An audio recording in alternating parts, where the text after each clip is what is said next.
C'est une daube ou pas? C'est ça la question, est-ce que c'est une daube? Ce film est digne d'un téléfilm sur M6 en 2 parties un dimanche après-midi. Et j'ai kiffé ma race. C'est ça aussi, il y a eu du mouvement, il y a eu de l'émotion. Là j'y vais, je me divertis et je trouve ça dense pourtant et on me fait pas la morale, mais il y a tout ce qu'il faut. Putain, c'est une bouse royale. Merci. Bonjour à tous, bonjour à toutes et bienvenue dans la Sélection Critique, votre émission consacrée à la critique des films diffusés sur l'ancêtre de Netflix, le cinéma. Nous sommes et serons ensemble chaque mois pour passer en revue pendant 1 heure l'ensemble des films sur lesquels l'équipe de la Sélection Critique aura daigné jeter son auguste dévolu. 5 films seront ainsi au programme tous les mois de la Sélection Critique, chacun d'entre eux ayant été préalablement sélectionné par l'un des 5 chroniqueurs de ce crew formidable. 5 films donc qui seront allègrement critiqués et discutés et nouveauté cette année, chaque film se verra attribuer une note résultat de savants calculs arithmétiques nous permettant de distinguer de manière méthodique et rationnelle la pépite passée inaperçue de l'étrange sauce béarnaise que l'écrasante majorité de nos contemporains ne cesse de qualifier de choc, de chef-d'œuvre ou de film nécessaire. À la suite de quoi, en fin d'émission, nous procéderons à la sanction démocratique suprême, à savoir un vote, dans l'objectif d'élire le meilleur d'entre nous, celui qui aura su faire montre d'une absolue lucidité et vous fournira, vous, le conseil le plus avisé. Au programme ce soir, donc 5 films, on commencera par Dans un recoin de ce monde, un film japonais de Sunao Katabushi, le redoutable film de Michel Hazanavicius qui était en sélection officielle au Festival de Cannes en mai dernier, Mada en 3, de Darren Aronofsky, Mary, le petit film de Mark Webb en 4, et nous finirons l'émission par Home, un film belge de Fienne, Troche ou Tror. Je ne sais. Mais avant de rentrer dans le vif du sujet, laissez-moi vous présenter notre joyeuse bande de joyeuderie. Il y a ce soir autour de moi, ce mois-ci, Juju Clotilde, bonsoir. Bonsoir. Et Guillaume Le Talec. Ouais, salut. Comment va? Ça va et toi? Magnifique. Ouais, super. Rémi Fortier. Rémi Faufort. Bonsoir. Et Charlotte Blouzet, la meilleure d'entre nous. Ouais, coucou les amis. Et enfin moi-même.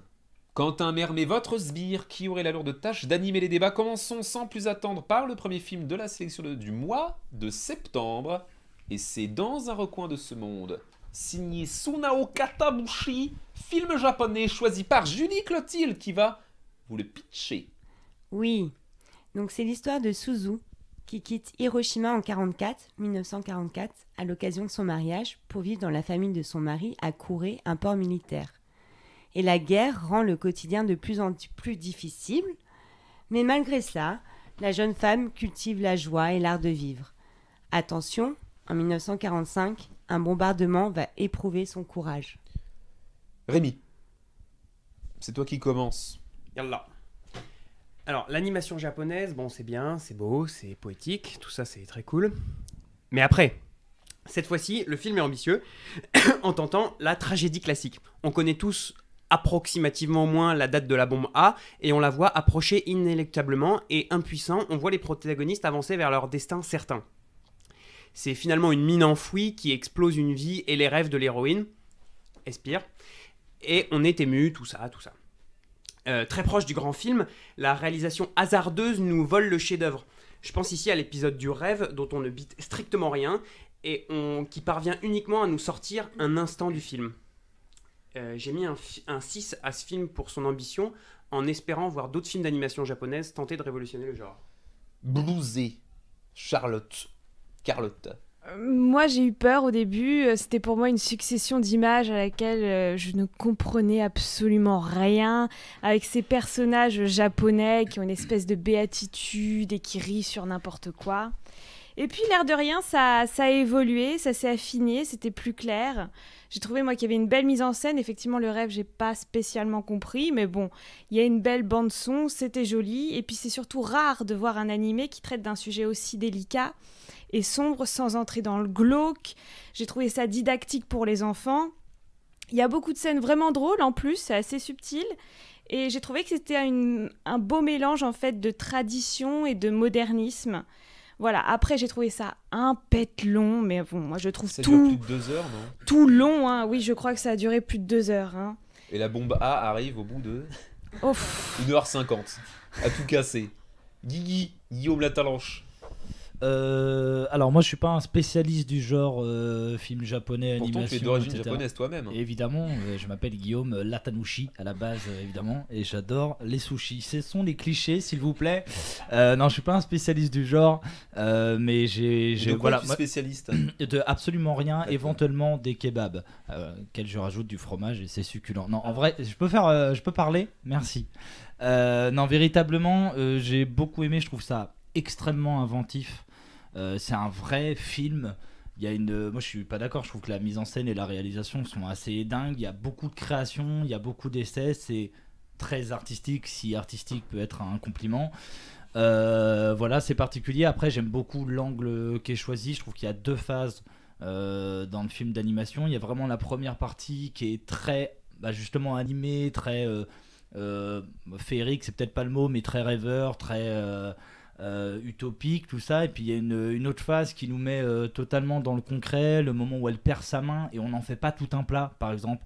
Elle perd sa main. Un petit spoil des familles Oh. de derrière les Pardon. Pardon, Donc j'ai un peu l'héroïne zappé. perd sa main. Ouais, après ça arrive c'est vraiment un au milieu. détail, Ça arrive vraiment au milieu. Comme et dirait c'est pas... l'autre, c'est un ils en détail de l'histoire. Voilà, c'est ce que je dis Et- justement, ils en font pas tout un plat, ils tournent pas tout autour de ça. Bref, je trouve ça très joli. Évidemment, je m'attendais pas à autre chose, les images sont belles et le son est vraiment joli. Pour le coup, j'aime beaucoup les musiques. Je suis content, je dis pas que c'est un chef-d'œuvre du genre, par contre, je pense qu'effectivement, ça fait partie des belles réussites comme ils sont capables de les faire. On rappelle que toi tu as mis, enfin, on le rappelle pas parce que l'on l'a pas dit évidemment, mais tu as Ouais. mis 7. Ouais, ce mais film. parce que mes 7, c'est une très très bonne note. Après, j'ai pas assez d'éléments de comparaison, j'avoue, sur ce genre de film, mais j'ai passé un très bon moment sur l'instant. Premier film donc au programme de cette 2e saison de la sélection critique et première mitigeance, première mi-figue mi-pomme pour ma part. C'est mignon tout plein, hein, tout à fait kawaii, assez loin du style Miyazaki, je trouve. On découvre un trait singulier, tout en rondeur, pastel bonbon. Je suis d'accord avec Charlotte, c'est très long, hein. C'est loin d'être palpitant et c'est un euphémisme. On suit donc le quotidien d'une jeune femme, de sa plus tendre enfance à la fin de sa prime jeunesse, jusqu'à son entrée dans l'âge adulte, qui coïncide avec la Seconde Guerre mondiale, Hiroshima mon amour, et patin couffin. Le traitement de la guerre et des scènes d'émotion et tout en retenue, tout en pudeur, tout en dignité, c'est très vitaliste, avec une foi en l'humanité, en la résilience des petites gens qui affrontent les pires atrocités, qui perdent leurs mains, qui perdent leurs enfants, mais qui arrivent toujours à s'en sortir, à reconstruire, à espérer des lendemains qui chantent. Il y a un côté un peu film d'avant-garde soviétique, avec une évacuation du conflit, des personnages dépsychologisés qui sont très courageux et très dignes dans la souffrance. J'ai cru comprendre que le réalisateur avait une réelle ambition documentaire, avec la volonté de retranscrire l'atmosphère d'une époque, les petits commerces, l'architecture, les mécaniques sociales dans une sorte de middle class nippone assez exotique pour les occidentaux que nous sommes, à part Guillaume Le Tallec qui a donc des ascendances nippones. C'est vraiment en fait, à la manière de Proust, un film qui retranscrit les petites choses du quotidien, les joies intenses et éphémères, l'ennui lancinant, etc. C'est très bien conçu. Je comprends pas, Rémi, que tu puisses dire que c'est mal réalisé. Non, c'est un objet de bonne facture. C'est bien ouvragé, mais c'est un peu comme une très belle maison de poupée avec laquelle on n'aurait pas le droit de jouer. Et ça manque de substance. En dernière instance, ça manque d'enjeu, ça manque de fougue, ça manque d'engagement émotionnel, ça manque de tout ce qui pourrait faire que ce film dépasse le statut de simple document. Julie Clotilde. Ah non, moi, au contraire, je trouve que ça va au plus profond de nos émotions grâce à ce genre qu'est le dessin animé. Ça raconte une histoire aux petits comme aux grands. En plus de ça, sur un fond historique, ça parle de la famille, du courage, de l'art de vivre. C'est simple, sans chichi, et ça nous touche. Voilà, en effet, la seule critique, c'est que ce soit un petit peu trop long. Mais je trouve ça très éducatif et Éducatif pour toi, c'est un compliment? pas forcément, mais au moins ça passe toutes les tranches de vie, toutes les générations, et on ne peut pas rester insensible à ce film. Est-ce que vous avez été surpris par le traitement que Katabushi, donc qui est, on suppose japonais, hein, fait d'Hiroshima et qui tranche avec l'imagerie catastrophiste occidentale? Dixit Alain René et tout le tout team. Est-ce que moi, pour le dire tout net, j'ai été très surpris que Hiroshima, après c'est comme ça que je l'ai perçu, arrive presque comme un épiphénomène, un événement parmi d'autres, et ne soit pas... Enfin bon, moi je suis français, et Hiroshima, l'image qu'on a, c'est voilà, un peu comme Auschwitz, voilà, l'humanité s'en relèvera pas, il y a un avant, il y a un après, voilà, on peut plus rêver comme avant, tout ça, et Albert Camus, la bombe atomique, on a un peu ce côté très catastrophiste, déterministe historique, alors que là, on a un peu, c'est une bombe comme une autre, qui rase, oui, une bonne partie de la ville, mais bon, on survit, voilà, on reconstruit. Le lendemain, on se dit pas les retombées atomiques, non, parce que c'était pas perçu à l'époque comme ça. Donc il y a un côté qui est très intéressant, mais dans la vacance en fait. Comment vous l'avez perçu ça, vous?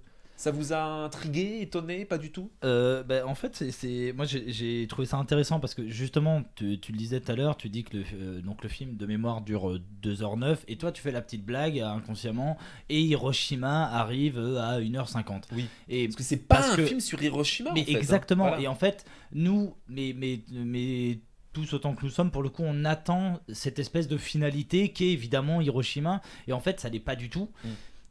J'aime cette idée et en plus de ça, ça peut se comprendre artistiquement dans le sens où c'est vu par les yeux d'une personne qui est quand même assez jeune et je trouve qu'on est très immergé et que elle ne situe pas ça forcément, elle n'y est pas Hiroshima quand ça se passe. Oui.